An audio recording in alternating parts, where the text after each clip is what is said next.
Je vous réitère la bienvenue. J'espère que ce séjour permettra un meilleur rapprochement, encore plus que ce qu'il y a entre nous, que les rencontres algéro-américaines ont toujours eu une certaine intensité. C'est lourd. Ça se termine toujours bien, une compréhension, parce qu'il y a beaucoup de similitudes, énormément de similitudes dans notre lutte pour notre libération et la vôtre.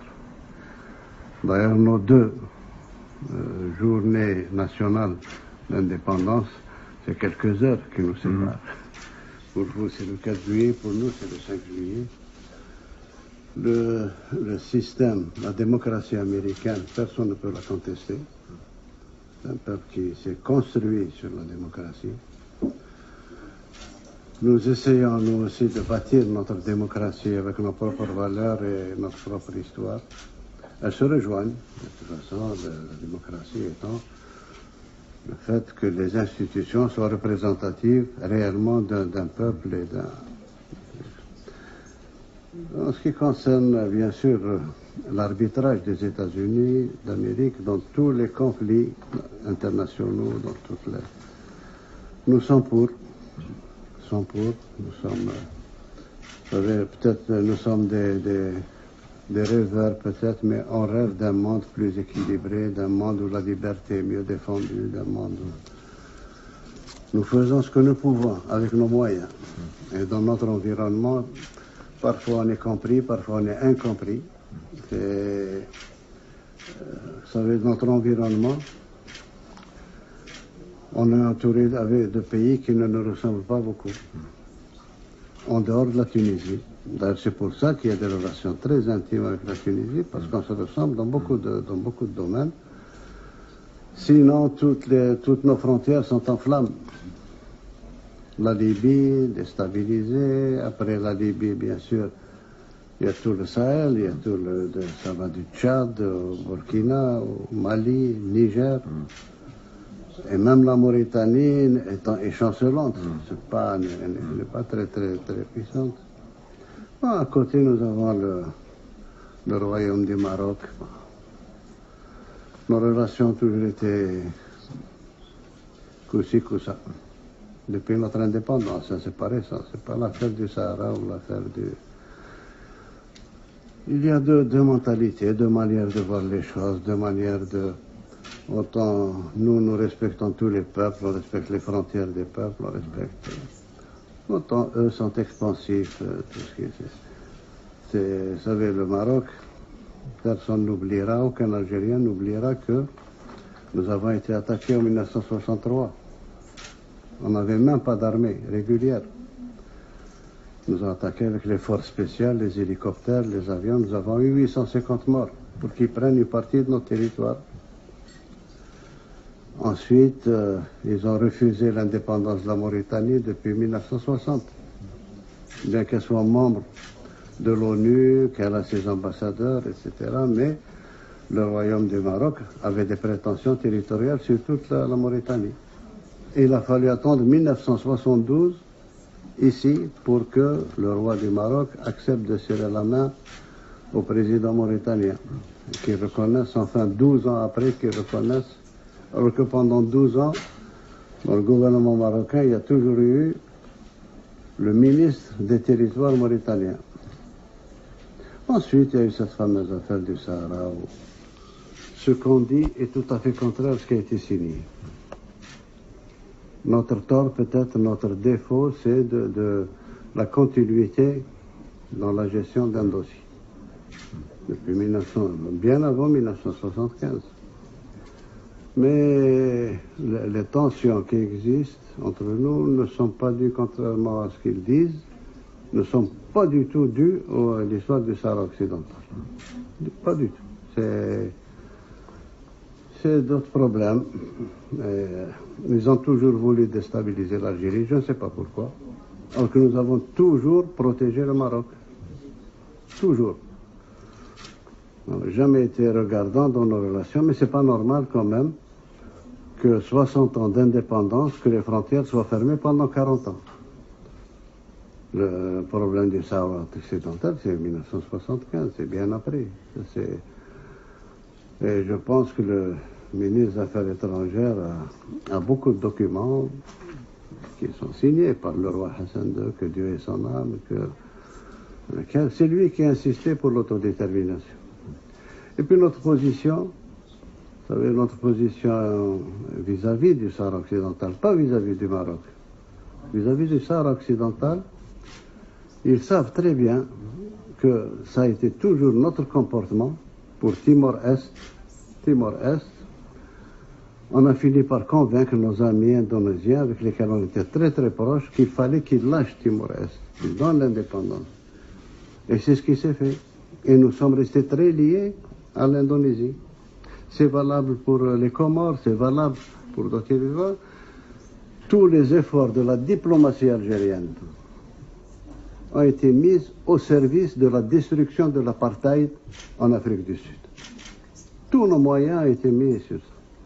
On a profité du fait de présider l'Assemblée générale de l'ONU pour pouvoir exclure à cette époque-là l'Afrique du Sud de toutes les organisations internationales, de tout le jour où Mandela est sorti de prison, le jour où l'apartheid est tombé, nous constituons à ce jour un axe indéfectible entre Pretoria et Alger. Donc c'est pas nouveau, c'est pas le Sahara occidental qui nous... Ben, nous avons toujours traité de la même manière les dossiers du Sahara occidental et le dossier de la Palestine. Tous ces Palestiniens, notre position ne changera pas.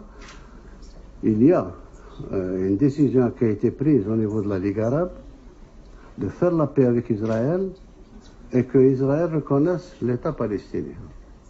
C'est ce qui a été fait, c'est ce que nous suivons jusqu'à présent. Donc c'est la paix contre les territoires, etc. Mais nous n'avons aucune animosité vis-à-vis d'eux. Le seul problème qui est entre nous, c'est la Palestine. Rien d'autre.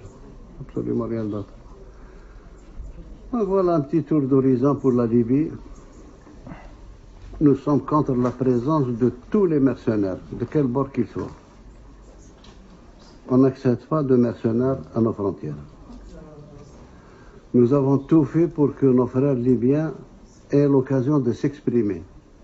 Et nous avons, ça fait 2 ans maintenant que nous bataillons pour cette histoire d'élection au niveau de la Libye, parce qu'on a tiré les conclusions que ceux qui sont désignés ne représentent personne. À chaque fois, on désigne des gens qui ne représentent qu'eux-mêmes. Et on reprend, et on refait, et on reprend jusqu'à la dernière crise qu'ils ont chez eux, entre Dbeiba et celui qui a été nommé par le pseudo-Assemblée nationale d'Aguila et autres. Et ça continuera. Ça continuera parce que personne parmi eux n'est représentatif, quoi que ce soit. Et ce qui est pire, c'est qu'en Libye, il y a des forces qui font la guerre pratiquement par procuration. Et quand on a affaire à des forces aussi puissantes, ce n'est pas les Libyens qui peuvent les faire sortir. Ce n'est pas les Libyens, c'est la Libye. Quand on s'est rencontrés à Berlin, on s'est entendu pour que tous les pays concernés par la Libye s'engagent à ne jamais plus faire rentrer d'armement ni de mercenaires en Libye. Au contraire, il fallait désarmer. Oui, monsieur le secrétaire d'État, vous savez, 2 mois après, il y a eu une introduction en Libye de 3000 tonnes de matériel et d'armement. Ce qui veut dire que la solution se trouve ailleurs. La solution se trouve, moi je pense, entre les mains des grands, à travers l'Organisation des Nations Unies. Actuellement, on a la présence de Wagner, on a la présence des Syriens et autres amenés qui sont nos amis, nos frères, les Turcs. Il y a les Janjaouides du Soudan, il y a les mobilisés du Tchad, il y a. Et chacun, ils sont 3 ou 4 puissances à se faire la guerre en Libye, qui n'est pas la guerre des Libyens. Les Libyens n'ont rien à voir avec ça. C'est pour ça qu'on a dit que si on veut que la Libye soit reconstruite sur des bases démocratiques, il faut des élections à la base. Des élections à la base, on peut le faire. On peut aider à organiser, et ce que je dis est très faisable. Très très faisable, pourvu qu'il y ait de la volonté politique pour le faire. On sortirait avec une assemblée élue. Ensuite, tout le monde peut aider à la reconstruction de l'État libyen à partir de l'Assemblée, le gouvernement, le président, etc. Ceux qui ont des arrière-pensées de remplacer l'ex-président décédé, c'est ceux qui veulent régler le problème à partir du sommet. Désigner un président, élire un président pour que lui fasse ce qu'il veut et s'oriente vers ceci ou vers ceci. Ça, c'est pas de la démocratie. Démocratie à la base. Donc ça, c'est pour le problème libyen. Pour le problème tchadien, le Tchad, à force d'être utilisé depuis 3 décennies ou 4 décennies, c'est pas récent. Très utilisé par les Libyens. Aujourd'hui, ils ont créé des forces capables de combattre. Des forces organisées capables de combattre et capables de déstabiliser. Ce qui rend très fragile le Niger et très fragile encore le Burkina Faso. Le Mali, n'en parlons pas. Et puis, je vous parle à cœur ouvert, monsieur le secrétaire d'État.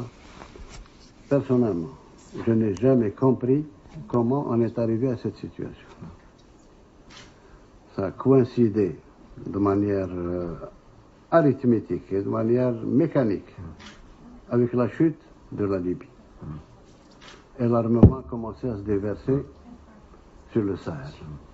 Tout le monde voyait ce qui se passait. Personne n'a arrêté. C'est jusqu'au moment où il y a eu Barkhane pour éviter que Bamako ne soit prise par les terroristes. Je peux vous parler du problème malien parce que c'est le problème qui nous est le plus proche. Très très proche même, puisque depuis notre indépendance, depuis 1962, nous n'avons jamais arrêté d'intercéder et d'intervenir entre les tribus maliennes. Comme c'est nos frontaliers, il y a beaucoup de Maliens dont les origines sont algériennes et beaucoup d'Algériens dont les origines sont maliennes.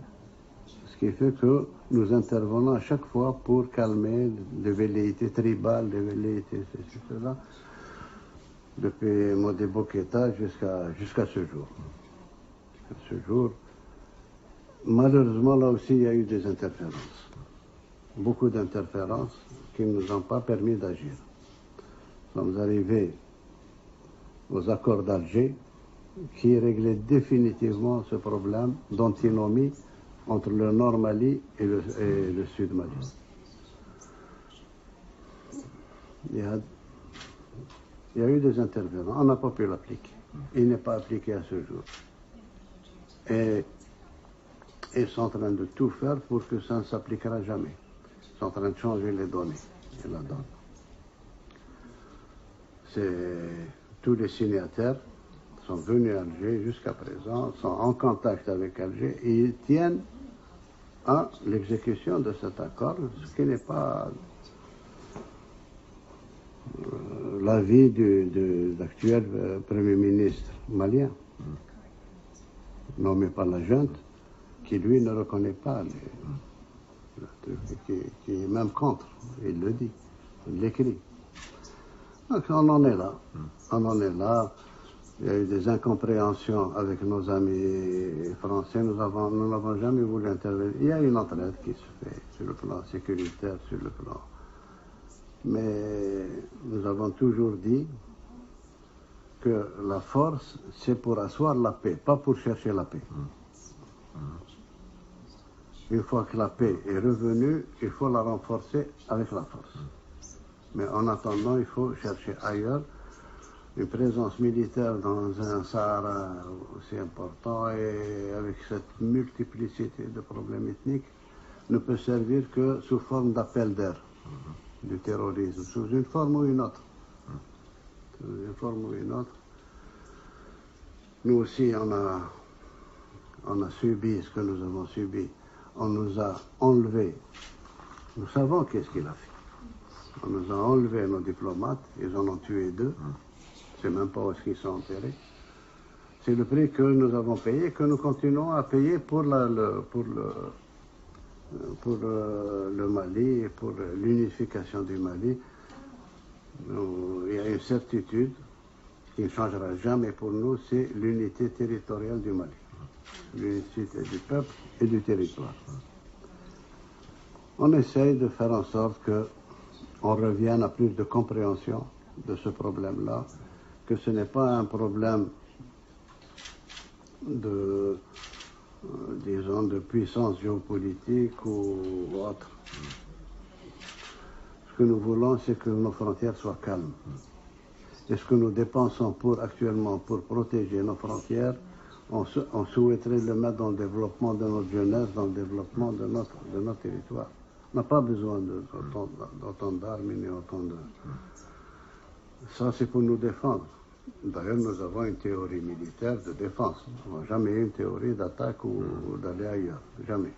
C'est voilà, un peu l'histoire. Pour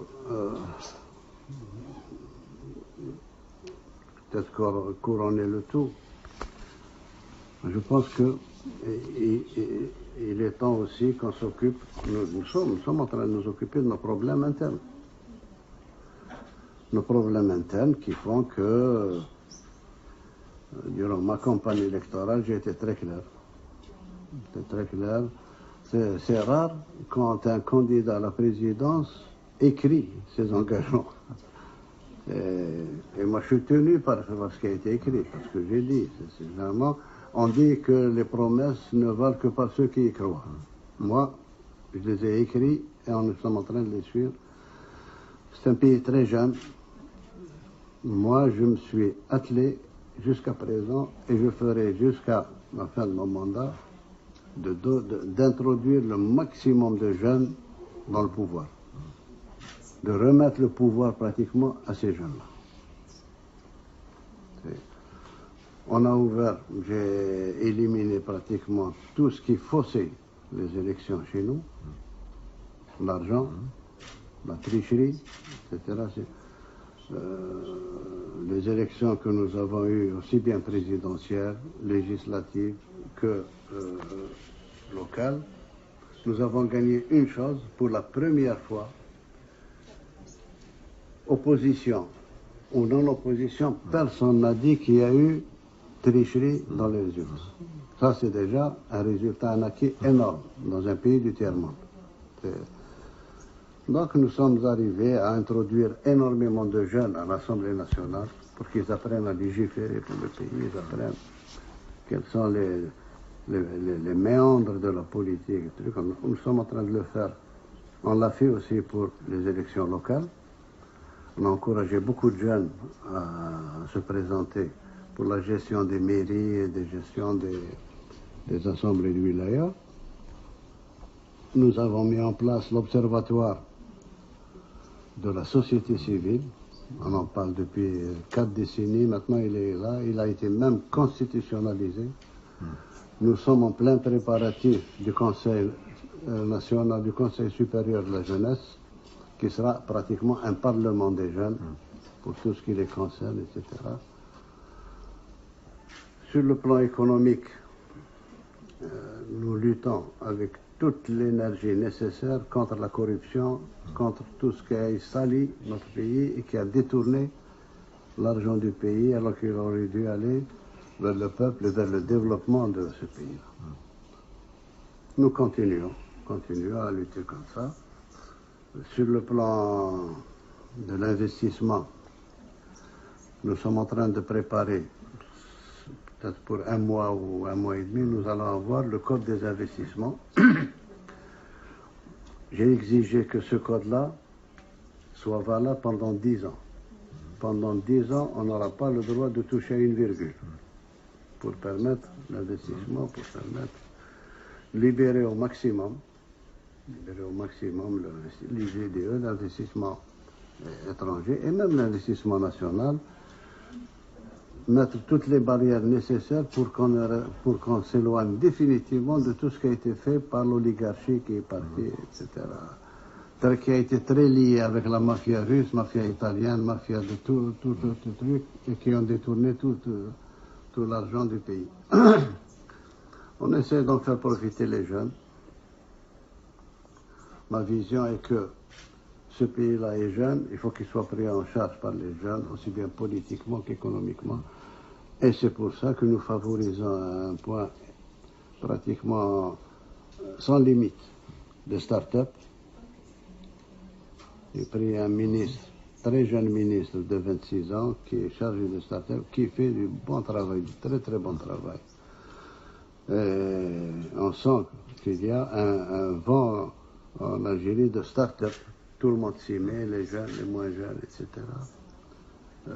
Nous sommes pour la micro et petite entreprise.